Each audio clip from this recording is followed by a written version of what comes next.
Hello दोस्तों, कैसे हो आप सभी। आशा करता हूं कि आप लोग अच्छे होंगे। तो आज मैं आप लोगों को पढ़ाने वाला हूं प्रेजेंट कंटीन्यूअस टेंस। इससे पहले मैं आप लोगों को पढ़ा चुका हूं सिंपल प्रेजेंट टेंस। तो आज हम लोग शुरू करेंगे प्रेजेंट कंटीन्यूअस टेंस। तो प्रेजेंट कंटीन्यूअस जो टेंस है उसको प्रेजेंट इम्परफेक्ट टेंस भी कहा जाता है और प्रेजेंट प्रोग्रेसिव टेंस भी कहा जाता है।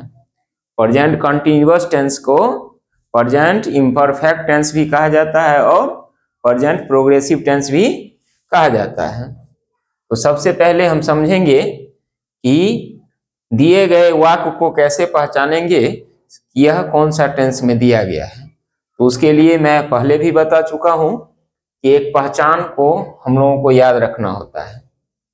तो इसका जो पहचान होता है वो होता है वाक्य के अंत में वाक्य के अंत में वाक्य के अंत में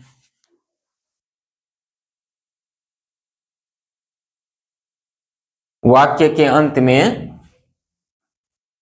रहेगा रहा है, रही है, रहे हैं, रहे हो,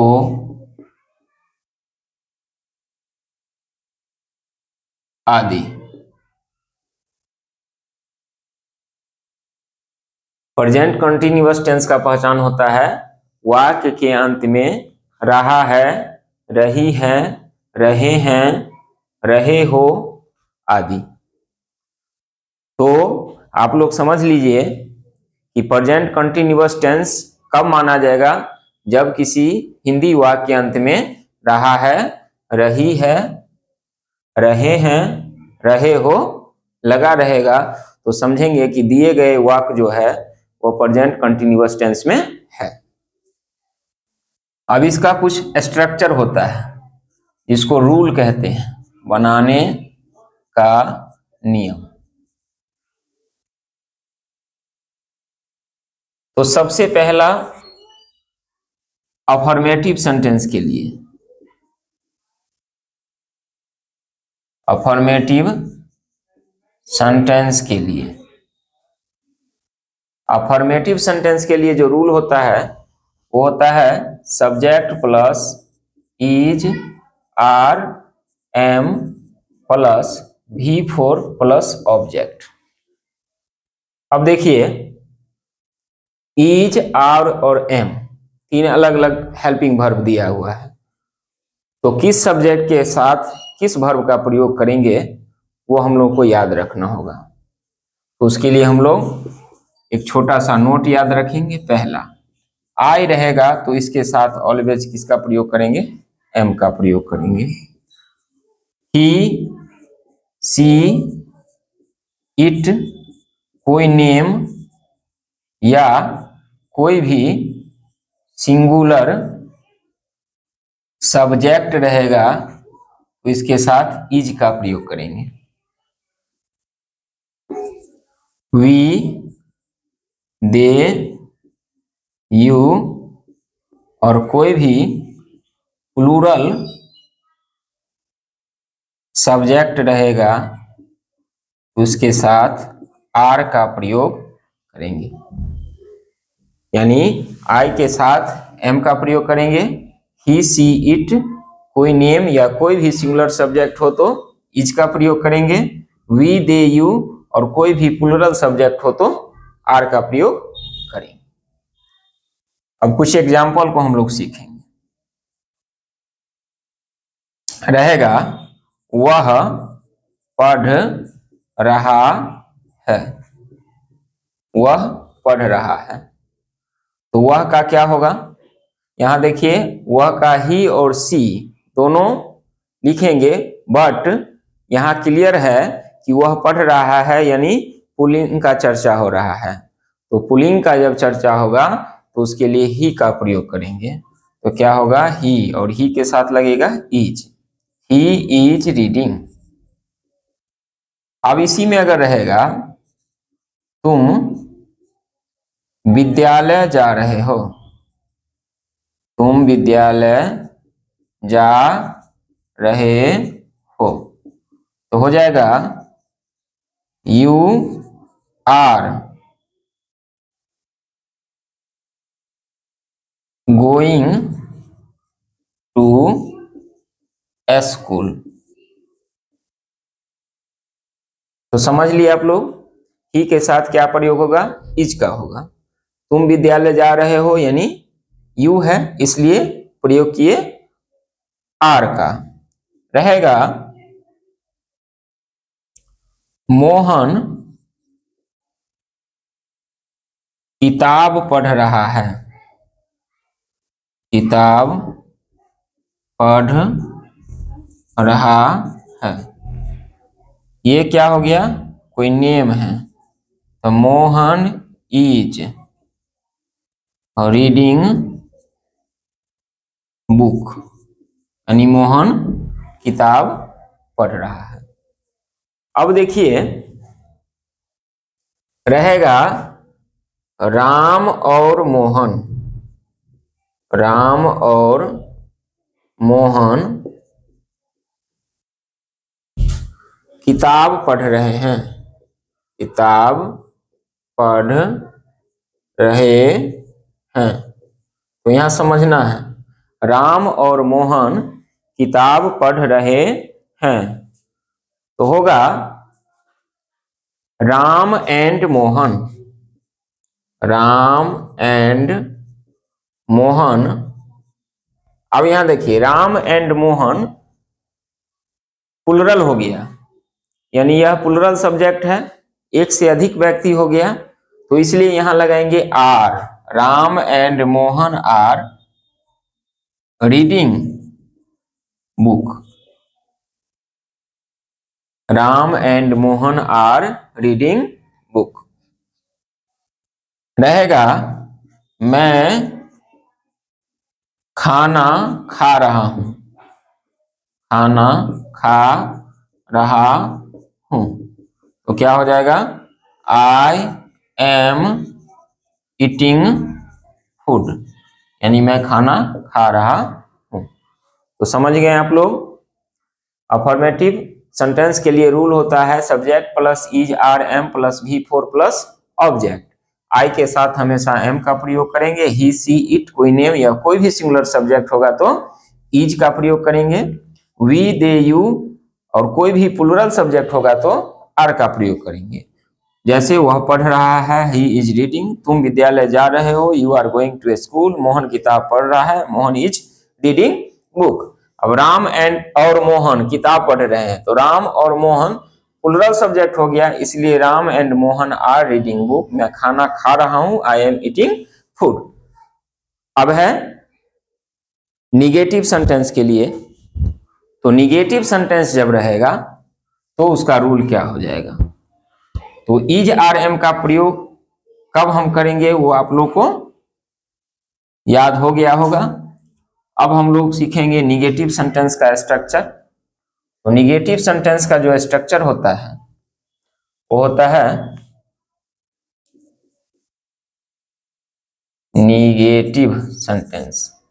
इसका स्ट्रक्चर जो होता है subject plus is are am plus not plus V4 plus object, यानी सब्जेक्ट के बाद इज आर एम, उसके बाद not plus V4 plus object. Is are am का प्रयोग आपको पता है कि किसके साथ इज का लगेगा, किसके साथ आर का प्रयोग करेंगे और किसके साथ एम का प्रयोग करेंगे। तो डायरेक्ट हम लोग एग्जाम्पल सीखते हैं। रहेगा वह नहीं पढ़ रहा है,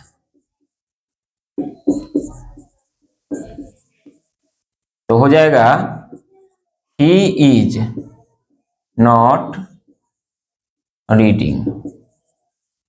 रहेगा मैं खाना नहीं खा रहा हूं, तो क्या हो जाएगा I am not eating food रहेगा आप विद्यालय नहीं जा रहे हैं।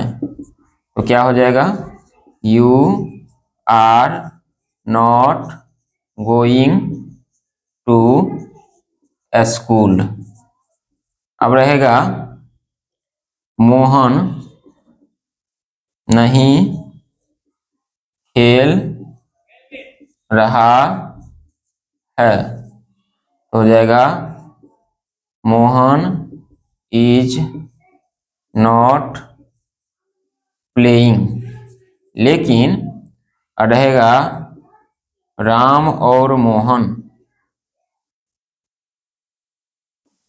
नहीं खेल रहे हैं। तो यहां हो जाएगा Ram and Mohan are not playing, क्योंकि प्लुरल सब्जेक्ट हो गया। तो हमेशा प्लुरल सब्जेक्ट होगा तो आर का प्रयोग करेंगे। तो निगेटिव सेंटेंस का जो स्ट्रक्चर होता है वो होता है subject plus is are am plus not plus V four plus object. For example देखिए, वह नहीं पढ़ रहा है, ही इज नॉट रीडिंग, मैं खाना नहीं खा रहा हूं, आई एम नॉट ईटिंग, आप विद्यालय नहीं जा रहे हैं, you are not going to school, Mohan नहीं खेल रहा है, Mohan is not playing, Ram और मोहन नहीं खेल रहे हैं, Ram and Mohan are not playing. अब है इंट्रोगेटिव सेंटेंस के लिए। तो इंट्रोगेटिव सेंटेंस के लिए रूल होता है, वो मैं सबसे पहले आप लोगों को लिखा दूं, फिर हम लोग ट्रांसलेट करेंगे। इंट्रोगेटिव सब सेंटेंस के लिए जो रूल होता है वो है is are am plus subject plus V four plus object plus question mark याद रखेंगे। अगर इंट्रोगेटिव सेंटेंस दिया हो और क्वेश्चन मार्क का प्रयोग यदि हम लोग नहीं करेंगे तो सारा सेंटेंस क्या हो जाएगा, गलत साबित हो जाएगा। अब एग्जाम्पल देखिए, रहेगा क्या वह पढ़ रहा है। तो हो जाएगा इज ही रीडिंग। रहेगा क्या आप विद्यालय जा रहे हैं, जा रहे हैं। तो क्या हो जाएगा, are you going to school. रहेगा क्या मैं दरभंगा जा रहा हूं। तो हो जाएगा am I going to Darbhanga. अब इसी में रहेगा, देखिए कभी कभी सब्जेक्ट के बाद क्या, क्यों, कब, कैसे दिया रहता है, तो उसको कैसे बनाएंगे। रहेगा वह क्यों पटना जा रही है। देखिए सब्जेक्ट के बाद क्यों है, तो मैं सिंपल प्रेजेंट टेंस में भी मैं आप लोगों को पढ़ा चुका हूं कि जब सब्जेक्ट के बाद कब, क्यों, कैसे, कहां लगा हो तो उसका वर्ड पहले हम लोग लगाएंगे। तो व्हाई और फिर वही स्ट्रक्चर हो जाएगा, इज ही, सॉरी जा रही है तो सी हो जाएगा, why is she going to Patna. रहेगा आप कहां जा रहे हैं। तो क्या हो जाएगा, आर यू, सॉरी कहां, तो हो जाएगा व्हेयर आर यू गोइंग, यानी आप कहाँ जा रहे हैं। तो इस तरह से इंट्रोगेटिव सेंटेंस का जो रूल होता है वो होता है is are am plus subject plus V4 plus object.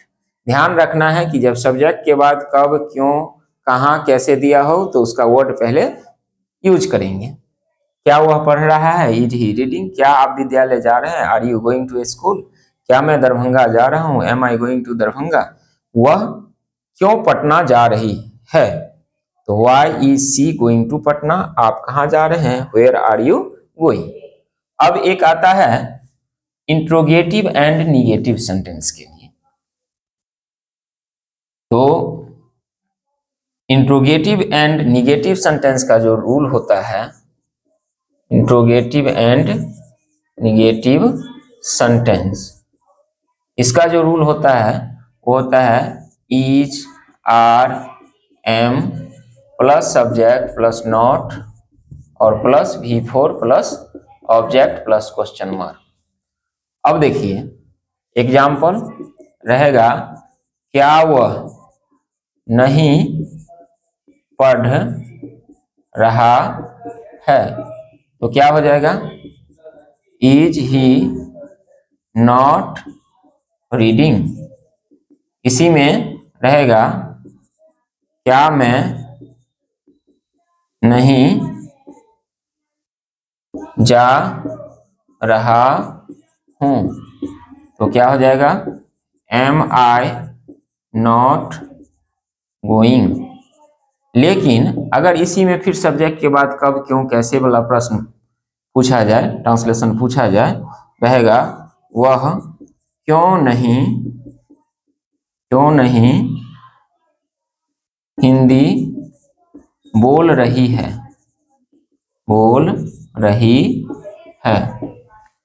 तो हो जाएगा वाई इज सी नॉट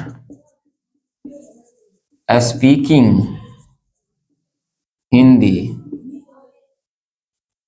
रहेगा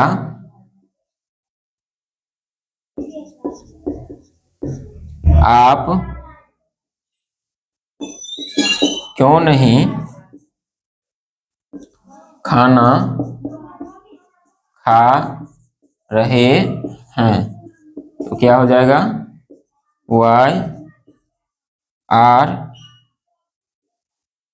यू नॉट ईटिंग फूड, यानी आप क्यों नहीं खाना खा रहे हैं।